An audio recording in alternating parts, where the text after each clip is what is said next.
And so he looks absolutely unreal. It makes no sense. He is going to win in dominating fashion. Coach Greg, today's video, I'm going to be giving you my predictions for the top 5 at the Men's Open Mr. Olympia Championships. Every year, people have their favorites, and I get it. Bodybuilding is very subjective. One person could have someone as the winner while somebody else says, what are you even going on about? But here's the thing. You're only as good as your last showing. That is what everyone is basing their predictions on. And so yes, it's always possible for someone to show up and be a little bit off. And yes, of course, there's a possibility that somebody's going to make tremendous improvements. They doubled their doses, they added in growth hormone and insulin. They said, I don't care about my waist looking tight anymore. I don't care if it's snatched. I want to come in with more size. But in general, this doesn't happen very often. And so in predicting this year's Mr. Olympia Championships, you first and foremost have to consider, how did they do last year? And so unfortunately, Nick Walker was unable to compete last year. He sustained an injury close to the competition, and that was devastating news for him. But since this time, he has been training harder than last time. And he is stating that he will in fact not only improve on his placings, but he will win this year's Mr. Olympia. But remember, is he not slightly biased just a little bit? He is trying to increase the price of his stock, and he wants people to go into the show expecting him to win. And so I will leave no stone unturned, and when I walk out at this year's Olympia, of which last year I would have been my all-time best, this year I'm even better, you're going to be shocked. But unfortunately, I think it's cap. I don't believe that he's going to have made the significant improvements that he needed to make in order to come out on top. And not only that, I don't think he's going to even maintain his position. And so, in my opinion, if Nick Walker were to get third place, that would be a huge upset. I'm going so far as to say that I believe Nick Walker is going to finish in 5th place this year. And yeah, he has the mass, he's the size, he's the mutant. I believe all of these things, but what he doesn't have is the shape. Overall, bodybuilding, it's not just about size and conditioning, it's also about the aesthetics. And as far as the aesthetics go, he is in fact lacking in that department. Despite having to sit out the 2023 Mr. Olympia due to a devastating injury, I believe that to be a remarkable feat, and so expect to see Nick Walker in 5th place. And in 4th place, the remarkably aesthetic, tall, mass monster, Andrew Jacked. Andrew Jacked has made significant improvements throughout the years. He has a very aesthetic physique, one that looks like a Mr. Olympia champion. He's got the height, and he now has the size. And I do believe because of the aesthetics, the wide shoulders, the small waist, the X frame, I believe that that is going to be enough to overtake and leapfrog Nick Walker. Many people have felt that this guy eventually could be a Mr. Olympia champion. And his closest comparison is in fact going to be Samson Dauda.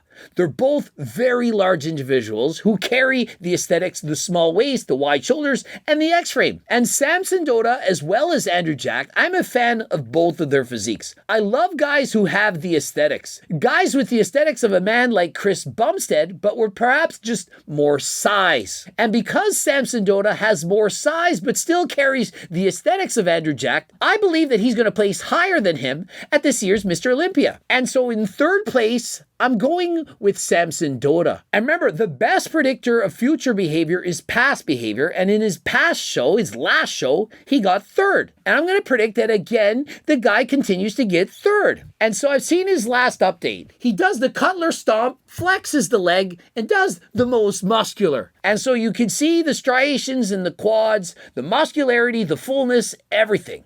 But he's still got to bring in the crazy hard grainy conditioning. Samson Dauda has yet to show up to a show in immaculate conditioning. And by immaculate, I mean absolutely shredded. Top to bottom, front to back. Approaching 3, perhaps 4% body fat. That is the look that he needs to bring to cement himself as a top Mr. Olympia champion. But until that time, he's going to be fighting for third, as there are more well-established men who have beat him in multiple showings. Those two men are Hadi Chopin and Derek Lunsford. And the last time they faced, Hadi Chopin placed second and Derek Lunsford placed first. And in their previous showing, Derek Lunsford placed second with Hadi Chopin in first. And so if you're a betting man like Togi, you have to consider this. Both of these men have won once. It's 1 against 1, and so this is best 2 out of 3. But remember, who beat who at their last showing?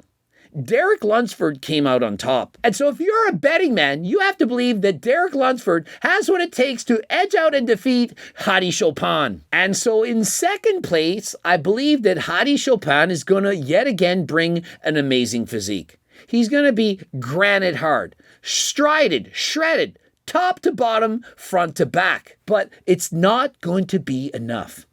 Enough to beat out the more symmetrical, the man with the wider shoulders and the smaller waist, and that being Derek Lunsford.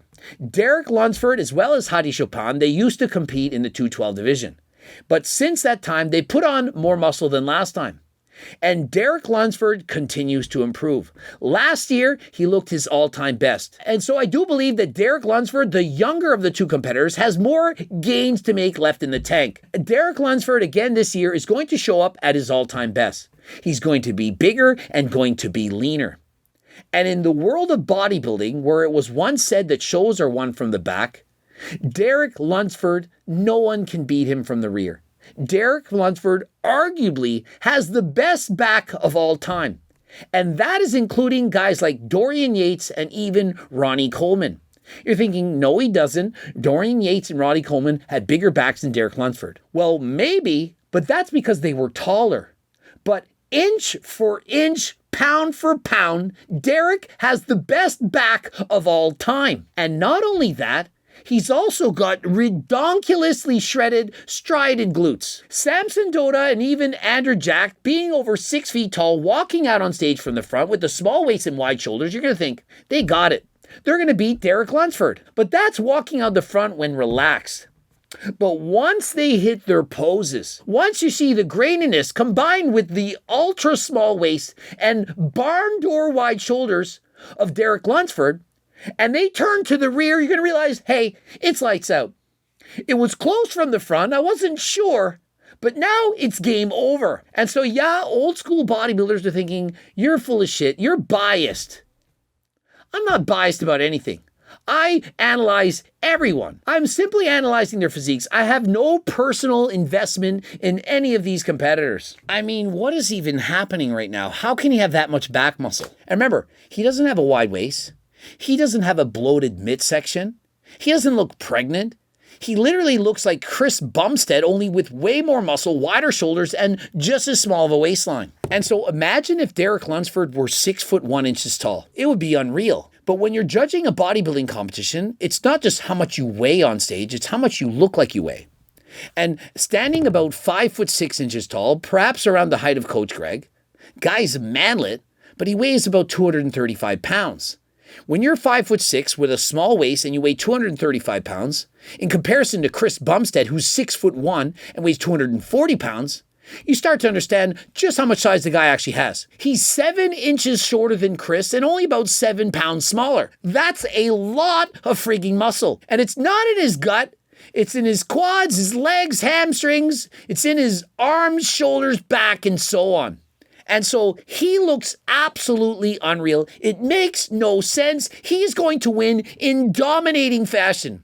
It's not going to be close. He's going to shut the door as soon as he turns to the rear. Everybody keeps talking about Samson. They keep talking about Hadi. They keep talking about Andrew Jack. Thing is, it almost seems like people forgot about the reigning Mr. Olympia. And so, no, I don't think people have forgotten about him.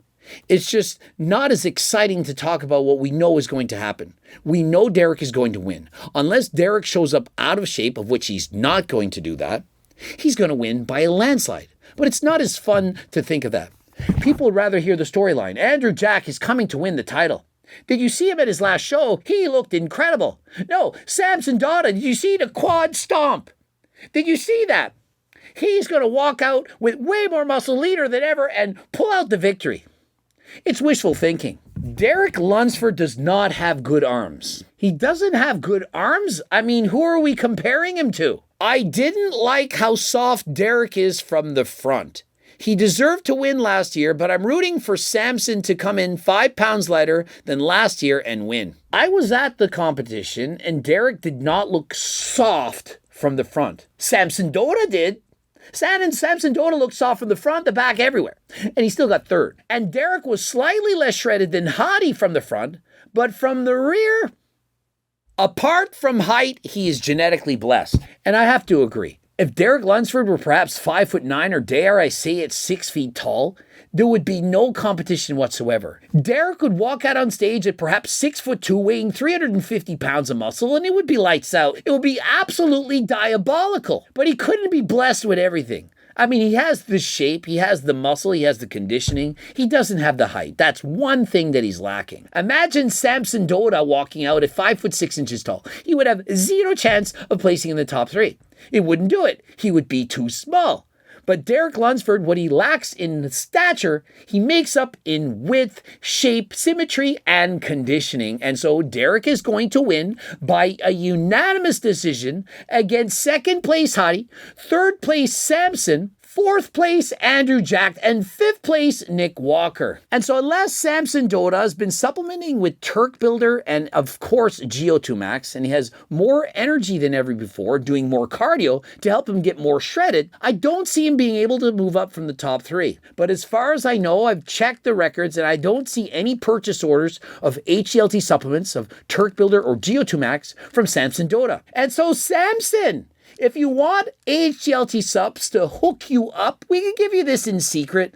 Let us know. Send us more DMs than last time. And to all the other competitors like Brandon Curry, who's not going to make the top 5, sorry, you have to use code Greg, get 15% off, buy it the same as everyone else. And of course, if you want more delicious meals than last time, prepping for your Olympia competitions, having some protein ice cream, some wraps or risottos, lasagnas, and so on, making your diets absolutely amazing. After all, you know you don't need to just eat chicken, broccoli, and rice or tilapia. You can actually enjoy the meals in your diet and get absolutely shredded for competition. Don't forget about the Seco protein bars that I would suggest the IBB pros consume in their off-meal plans or perhaps in their snacks while going to the gym and so on. Subscribe, click the bell button, comment to boost the algorithm. Please like the video if you in fact liked it. Watch one of those 2 bloops. And of course, the Harder Than Last Time clothing line, the training books, the Circle diet book, and the free diet and training program. That's all on the website. Remember, that is absolutely free, no cost to you. Multiple programs. Get to the website. And of course, join the 300,000 plus newsletter subscribers. And until next time, I am out.